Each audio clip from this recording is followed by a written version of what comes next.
satifikeeti y'ennyonyi yonna gye weetaaga. Basomesa wamu n'okansolinga abali mu buzibu. Beeyu ne kati akadinisa tekakusibira ebweru. Tawakkal Travel basangibwa wansi wa paaka enkadde Ben Kiwanuka Street ku Magoba Arcade omwaliro ogwokubiri awo ku muzikiti wennyini. Essimu 0701 94 10 0 oba 0772 64 293 0759 58 35 19 oba kuba 0758 64 04 44. Muwali Mayambala, Dr. Chikambi, Seka Sebaggala ne Dr. Uzaima. Tawakkal Travel abo bibanda bamwe. Kuno kwe kusalako okutabangawo. Wefunire StarTimes antenna decoder ku mitwalo 3,35 oba dishe kubiyeko obugule ku mitwalo 89 zokka oluwummula luno. Decoder girako omwezi gumu ogw'obwereere ogwa premium bouquet. Samula ebiseera bino eby'oluwummula anti tukuwadde channel ez'abaana. Kusse bina Uganda ebitakoma ku Makula TV n'obuzannyo obw'enjawulo obuli international.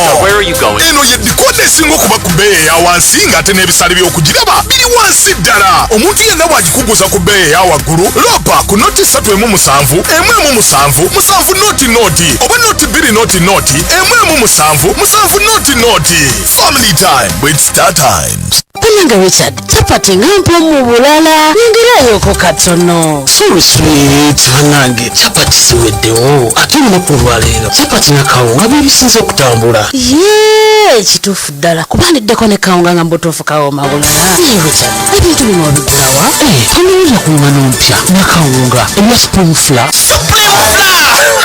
Ngane kwata mangu nkomo nkugambye abagiriddeko bo bagitenda butenzi ejjira mu bipimo bibiri omulete ngano ogogosa n'ekyakawunga kakasooli erimu ne vitamins 9 weddu okukosa n'ebirungo ebirala ekwanguyiza ekwata mangu n'osobola okukekkereza buto. Supreme Flour esangibwa mu supermarket zonna ezisinga obungi mu ggwanga ne mu maduuka gonna. Supreme Flour ekolebwa bano abamandera Millers abasangibwa Busega ku Masaka Road. Supreme Flour, a product of Mandela Group. Omuwanguzi w'amakaga kyasinze okubaga omulembe ku kyalo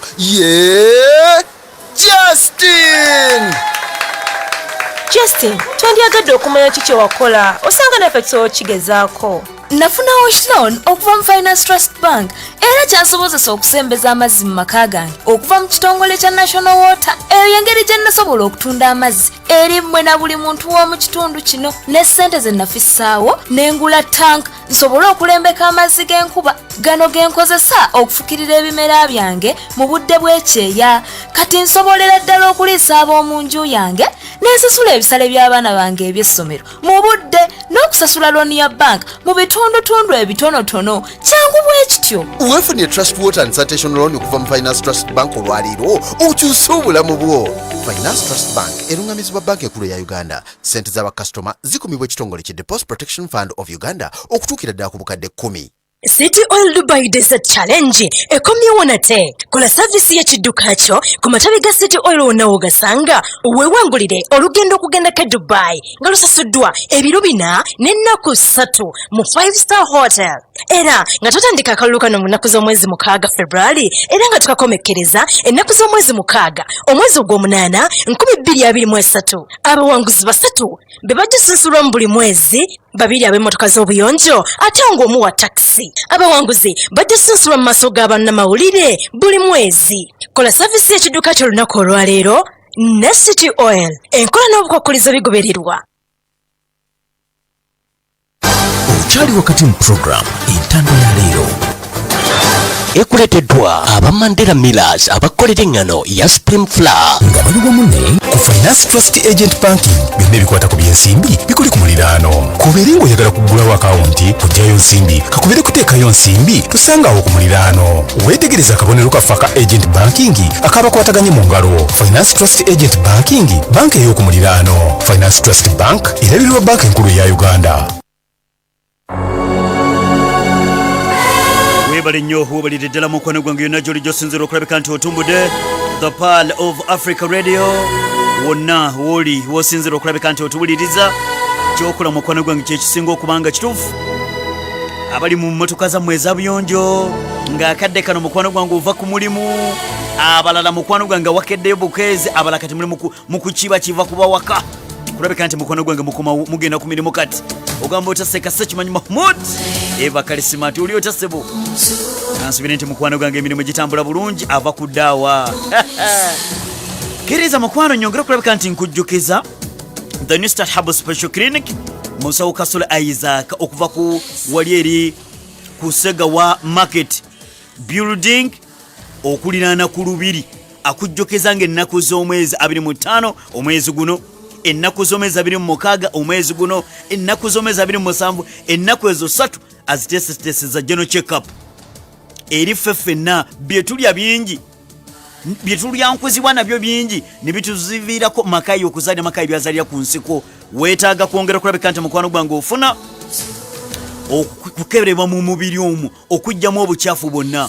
Enteekateeka weeri agenda kukwatagana ne basawo banne ab'ekizungu basobole okulabika nti mukwano gwange bakujjanjaba, bakebere mu sikaani, bakebere omusaayi, omwami prostate gland yagaziwa kiki kyava ku ki, ensigo, ekibumba biri mu mbeera ki, erimu abakyala ng'olina infections, bizimba ku nabaana, obuntu tebitambula bulungi, alusa zisimanya nze kakadde nze sikyalya kino nze sikyalya kino, notandika okuboolaboola emmere ya Allah. Agambye nti eno ginenti ate gwe tokyagirya, njokya mpulira ekibyajjagalo, ng'omanya kati Musawo Kasula Isaac akutegeeza wewandiise n'omutwalo gumu akole enteekateeka teeketeeka eddagala ng'aliteekateeka alina ggwe mu birowoozo, ng'ennaku z'omwezi 25, 26, 27 ogende n'emitwalo 6 gyokka. Musawo Kasula Isaac ali ku 0750 wandika 58 zaako 43 simbayo 92, 0750 wandika 58 zaako 43 simbayo 92, oba ku 0 n'emisanvu 3 82 zaako 07 simbyayo 26 osobola okulabika nti ofuna obujjanjabi. Indian Motors Limited bategeeza abavuzi ba bodaboda mwenna okuva mu kitongole ekyo waggulu nti mmwe mwenna abaagambibwa okumala omwezi mulamba ng'amasimu gammwe tegakyaliko, nti pikipiki ezo bagenda kuzibatwala kubagenda zibajjako, musabibwa mugende mu kuofiisi eyo gye mwajja piki mwennyonnyoleko oba ekitala ekyo piki bagenda zibajjako. Mutegeeze n'abantu abalala abaabeeyimirira nga mufunayo piki ezo nti amasimu gammwe mwagajjako naye pikipiki bazeetaaga. Mugende wamaafunira piki ezo musobole okwennyonnyolako, sibo baba wa piki muli mu kuvulumula babakubira amasimu nanyiri piki temuzikwata. Indian Motors Limited bwe bakugamba ate era bategeeza nti eri gwe wena yeetaaga pikipiki eno osobola okujja n'endaga muntu n'emitwalo 50 ne bakuwa bajaji bokisa nga buli wiiki osasula emitwalo 59 okumala emyaka 2 okugimalayo, yonna egula $6,500,000. Okumanya ebisingawo batuukirire basangibwa Mbale Industrial Area oba Hoima Kiryetete West Mubende opposite Wilton Hotel Mbalala, oba ekitali ekyo ku 0772 15 82 14, 0772 15 82 14, oba ku 0708 75 44 75 osobola okulabika nti omanya ebisingabo. Indian Motors Uganda Limited bwe bato mukwano gwange bakugamba ono nno njagala kwolekera bweru wa ggwanga eri gwe ali nange wano ku Power of Africa Radio. Chinese Career Doctors International, aba Chinese Career Doctors International abasangibwa Emperor Gayaza Road bongera okulabika nti mukwano gwange bakutegeeza eri gwe wenna beetaaga abakozi wakati w'emyaka 2 nga wasomako okuva ku senior esooka okweyongerayo. Olina okubanga olina obumanyirivu mu kutunda omusaala mulungi era gwa buli week nga bakuwa ne allowance buli lunaku. Abava ewala ow'okusula weewali n'ebyokulya bya bwereere. Okumanya ebisingabo Chinese Career Doctors International bali ku 0700 53 zaako 74 simbyayo 75 oba ku 07 03 89 23 21. Njagala nokwolekera bweru wa ggwanga eddakiika ebula 22 kati eddakiika zino 2 kanzikozesa okujjukiza bano oluvannyuma tusobole okulabika nti mukwano gwange tutambula. Eddakiika zino 2 njagala eddakiika 20 malamba gwonna nga kuwe mukwano gwange nga ga mawulire osobole okulabika ng'otegeera ensi bweyongedde okulabika nti mukwano gwange ekedde. Bano bannaffe aba Balikisi spices baba balina ebirungo ebiteekebwa ku caayi. Abaami bangi bakomplaininga caayi wawakata wooma ng'omanya nti omukyala yesulirayo gwa nagamba kati omwami weerwaneko ofuna ebirungo bino omugane nti ebirungo bibyozo nti nkoyo okumpa caayi atategerekeka amazzi ameereere. Oba omukyala mukwano gwange enva omwami okubanga yettanirewo nga wayagala okulya ekyeggulo ng'omanya nti enteekateeka gy'oteekateeka akavaako okateekateeka olinayo mu birowoozo n'ofumba ekyennyanja nga kiringa ekiva mu nnyanja okiteekamukko ku birungo. Balikisi be balina spices ezo. Kati nno gwe mukwano gwange omusuubuzi oba azeetaaze osobola obbasanga ebweyogerere kirinnya ne mu bbuto, ebweyogerere kasubi ne ku ttaawo, emukono ekasangati emabega wa ttoto. Haji Balikisi ali ku 075 wandika 08 zaako 13 sembeyo 19 075 08 13 banange mukkiriza twolekere bweru wa ggwanga ebula eddakiika 20 okwera ssaawa emu ey'okumakya g'olunaku luno olwaleero. Kaakati no munnange kkiriza tugende bweru wa ggwanga tulabe ensi bweyongedde okulabika nti mukwano gwange ekedde. Nkwebaza bwebaza bwe nti Webali kutwegattako ku 17/9 Palo FM ekkula ly'omuntu wa bulijjo.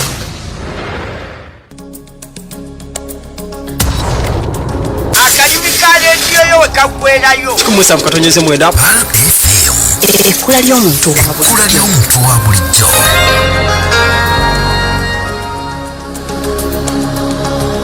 107.9 Palo FM.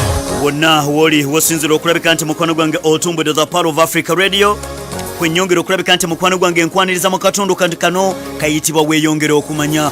Weetaaga kubanga mukwano gwange otegeera ensi ya Allah ekedde etya, amawanga ag'enjawulo obudde bukedde butya.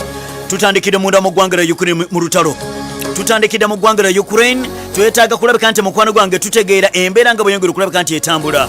Lwabadde lunaku lwajjo omusajja amanyiddwa ng'omurasha bwe yeeyongedde okulabika nti mukwano gwange yafukiridde eggwanga erya Ukraine nga babadde bamanyi nti muzira kumbe gyabadde mizinga. Ukraine evuddeyo olunaku luno olwaleero neyongera okulabika nti mukwano gwange ekangaza etegeeza ng'egamba nti mu mizinga egyasobodde okulabika nga gyanyugunyiziddwa okuva mu matwale g'omusajja amanyiddwa ng'omurasha mwabaddemukko emizinga gy'omusajja amanyiddwa ng'omurasha abasajja aba Ukraine bagikubye. Gamba nga ekika ky'omuzinga ogumanyiddwa nga hypersonic missile. Ukraine ekiraiminga egamba basobodde okushotinga down bakubye omuzinga gw'omusajja omurasha hypersonic cruise missile.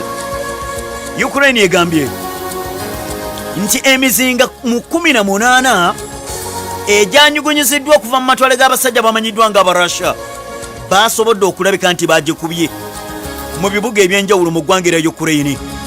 Ukraine egambye okusinziira ku air defense systems zaabwe basobodde okulabika nti babaseka emizinga 18 mwegyo emizinga 18 mwe muli omuzinga hypersonic ogutazibirwa kubo. Abasajja aba Ukraine bagambye twagukubye. Ukraine egambye gyegimu ku mizinga egyasobodde nti ku mizinga 18 emizinga 6 ekika kya Hanzal hypersonic missile bagikubye tegyasobodde kutuuka mu tageti. Era Ukraine egamba nti omurasha bamuwaanawaana nnyo, bamuwaanawaana dda. Egyo emizinga twasobodde okulabika nga twagirisitoyinze. Russia egambye bwe kibanga ddala kituufu Ukraine bweto bwegamba twetaaga etulaga obukakafu. Shoigu defense minister wa ggwanga lya Russia ono namba 5 wa musajja mukulu Vladimir Putin agambye Sonko Musa Pale FM e Kampala nti wangi abantu bakakase era bannyonnyera ekikwatagana ku hypersonic cruise missile. Shageisha igwagambye tuwulidde pokopoko wa Ukraine etegeeza nti ddala kituufu yasobodde okukuba emizinga gyaffe. Shageisha igo agambye bino katwongera okulaba nga tutangaaza ensi eno mu katundu kaweyongera okumanya sonkomasango ow'abantu amawulire. Nange kino kyenkugamba, be the first to know. Bw'oba osooka okumanya mukwano gwange, nakugamba radio stations endala zitusunga kuba music, but kukikwatagana ku mawulire wulira bwe yangatandika ogasosootola.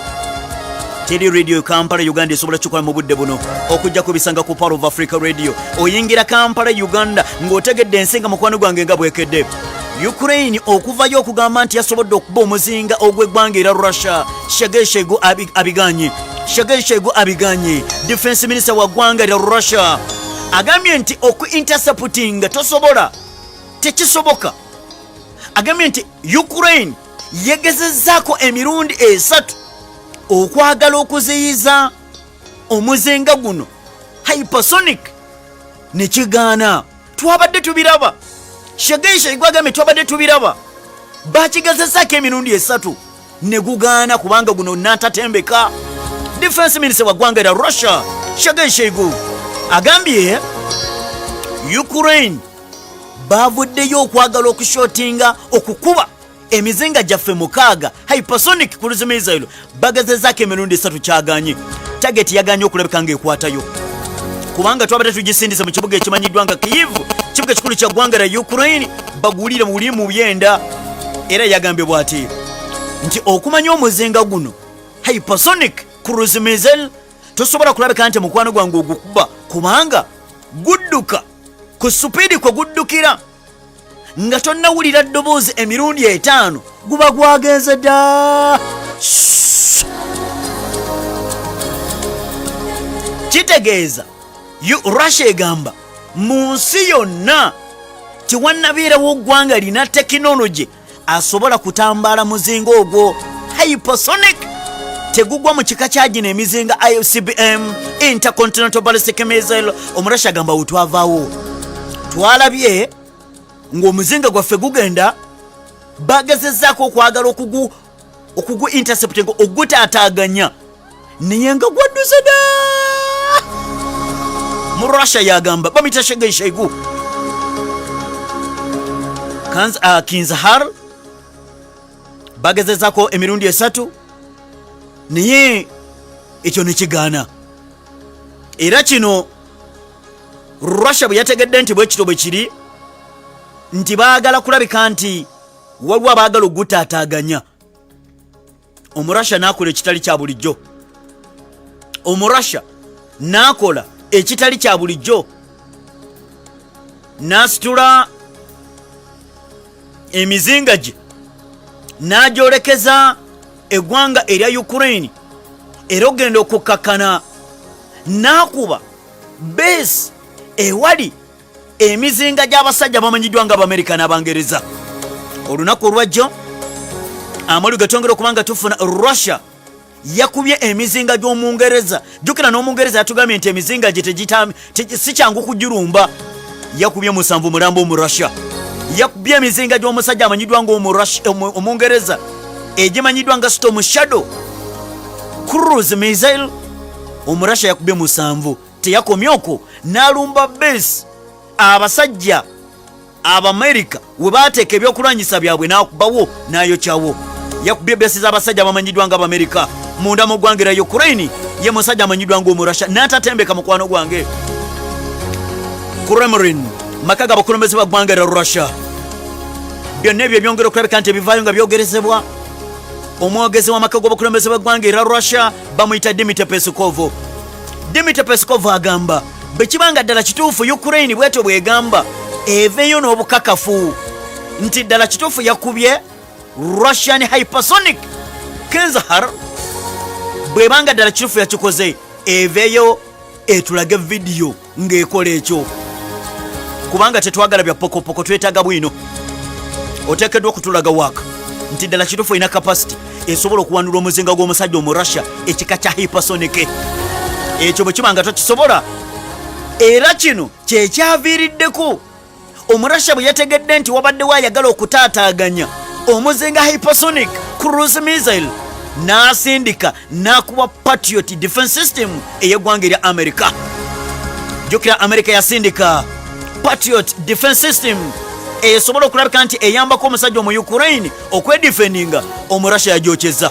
Omurasha yajocheza naga nti wano wabadde wava okutaataganya ani abadde alinya mu kkubo lyafaani ono nti yabadde mu America system omurasha n'ajocha. Jukira omurasha yasuubiza amawanga galukalu lwa Bulaaya, mawanga ga NATO, ebyokulwanyisa byonna bye mwongera okulabika nti musindika munda mu ggwanga erya Ukraine tujja kubyokya. Oba okyawulira ebyo omujamani n'abiro naga nti abadde w'okusindika F-16 munda mu ggwanga erya Ukraine. Omujamani aganye, Germany eganye. Chancellor w'eggwanga erya Germany agambye nti nga tekikubaasa sisobola okulabika nti nsindika omurasha jajooche. Agambye nti bannange sisobola kusindika nnyonyi zange.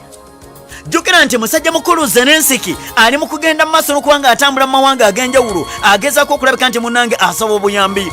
Ku mulundi guno yeetaaga ze fighter jets, yeetaaga ze F-16 okusobola okulabika nti mukwano gwange zimuyambako, okusobola okulabika nti atwalaganya omusajja entatinda amanyiddwa nga munnange omu Russia. Germany egambye sijja kuwa nnyonyi zange ndeka okujjako tukuwa nnyonyi nkadde. Amawanga galukalu lwa Bulaaya tulina ezimu ku nnyonyi enkadde ekika kya Sovieti mu biseera abasovieti bwe baali nga Russia ekyali. Waliwo ennyonyi ezenkadde zetusobola okuwa. Germany eganye. Germany egambye tejja kuderivalinga fighter jets mu ggwanga lya Ukraine eyewali okuzookya. N'owanula omuzinga gwa muno waggulu.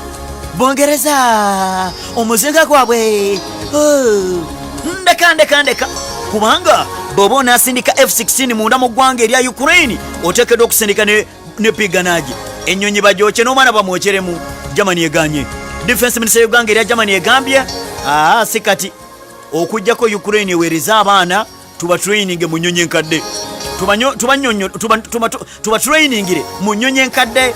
Amawanga ga NATO North Atlantic Treaty Organization bamubanga gye muli nga ddala kituufu tunakwatirako musajja mukulu Zelensky abange muve tubayo Soviet design zezo military fighter jets ezo zetubawa naye zino zikalaso. Omujamani aganye kakati n'omujamani mu kugaana ne zireeta musajja mukulu amanyiddwa ng'Omungereza. Omungereza agambye twabadde twesigaliza nga tuganye. Bongereza yeegambye tetya ddenja. 107.9 Life will sparkle when you want it colorful. Only on 107.9 Pearl FM. Bongereza egambye tetya ddenja. Bongereza egambye tetya ddenja. Ekijja kijje. Prime Minister w'eggwanga erya Bongereza kibuga London bamuyita Rishi Sunak akkiriza. Rishi Sunak akkiriza okusindika F-16 fighter jets. Leka ntereremu wano katono. Bino oteekeddwa okukyusamuko mu ntebe wano. Wulira. Netherland naye egambye nti tukkiriza. Oli ku Pearl of Africa Radio. Sonko Musa mukwano gwange nze nkuttemu okeere ku macyango otegedde ensiga bwekedde. Bongereza ekkiriza okusindika F-16 egambye omujamani wabanga afunye akatengo ffe tetutya ddenja katusobole okulabika nga tuzisindika. Si Bungereza yokka ne Netherland egambye naffe twagala kusindika F-16 tunaawulira. Omurasha yeeyita kye naye ddala. Prime Minister amanyiddwa nga Rishi Sunak akkiriza okulabika nti asindika zi fighter jets. Agambye nti kyonna ekisoboka weetuli girengere F-16 esobola okulabika nti mukwano gwange ekola omulimu. Esobola okulabika nti ekola omulimu. Abadde yaganye musajja mukulu amanyiddwa nga Omungereza naye avuddeyo nakkiriza alaga nti akasajja katukawe ennyonyi. Netherland naye egambye naffe tetulitumidde mwana twagala okulabika nga tusindika ezimu ku ezo zetusobola okulabika nti mukwano gwange tukkiriza okukwataganira ewamu. Munno mukabi ye munno nnyonnyini ddala. Zelensky agambye nti awunno kale twetaaga kutegeera Omungereza ayinza kubanga agenda kusindika ennyonyi mmeka. Omungereza bw'aba wakusindika zi fighter jets F-16 ayinza kusindika zenkanaki obungi. Ngezaako okulabika nti mukwano gwange wano bwe nkola okunoonyereza wano ddala F-16 ze zeetaagibwa mu lutalo luno era wekibanga amawanga ga NATO gaagala kulabika nti gasindika zino ze F-16 zezeetagibwa mu lutalo luno, enteekateeka zitandise okwongera okulabika nga zikolebwa. Amawanga agegatte mu mukago ogwa NATO, North Atlantic Treaty Organization, jabuvuddeko America nayo yasuubiza okusindika ze F-16 ziyambeko musajja mukulu amanyiddwa nga Zelensky. Yasooka kulabika nti mukwano gwange yesigaliza mu America, naye waliwo bapayiroti b'eggwanga erya Ukraine abali mu kutendekebwa munda mu ggwanga erya America, bute banaasobola okulabika nti babonga ennyonyi zino ekika kya F-16, baagala kulabika nti mukwano gwange bazikiriza zigende mu lutalo. Zelensky agamba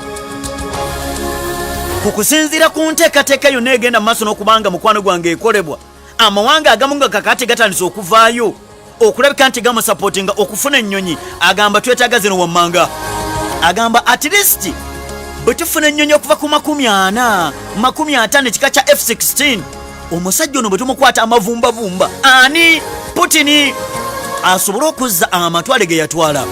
Gamba regions nnya namba, omurasha bukyanga mukwano gwange azitwala.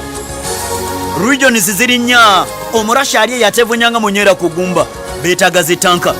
Jukira Bungereza yasuubiza okusindika zitanka. Challenger 2 mini battle tanka yasuubiza kusindika 14 namba, kati agenda kusindika F-16. Amajago okutaka gabenga gali taratibu nga mugongo gwa nfudu. Waggulu mu bwengula bagamba twetaaga omusajja omurasha okumubuuzaako embiibya. Netherland naye egambe naffe tetutumidde mwana. Zelensky agamba neetaaga ennyonyi wakati wa 40 ku 50. Omurasha ono naye ategere nti mu nsi eriyo abasajja. Ate mugamba wendi wano. Ensi bwetyo mukwano gwange bwekedde. Bino ebiva munda mu ggwanga erya Take kambirekere muganda wange Lukungu Nuhu ku ssaawa zijja kubeera nnya. Otegere ebya musajja mukulu Rwasipu type N1 byasiba naye bikutuka. Oludde oluvuganya kyamukola onaawulira. Mukyala Aida nava mulengera wano alabika alimu naye akatengo kuba mulaba ataddeko ekisweta. Empewo naawe ogitya bulijjo. Nze andi nze ntya empewo, nze nali nyingiddemu empewo nyambala lwa mbeera nawe ebyuma obiraba ne eso giwulira naye empewo sigitya mwana. Kwanza naye namwe abanene empewo bafuuwa.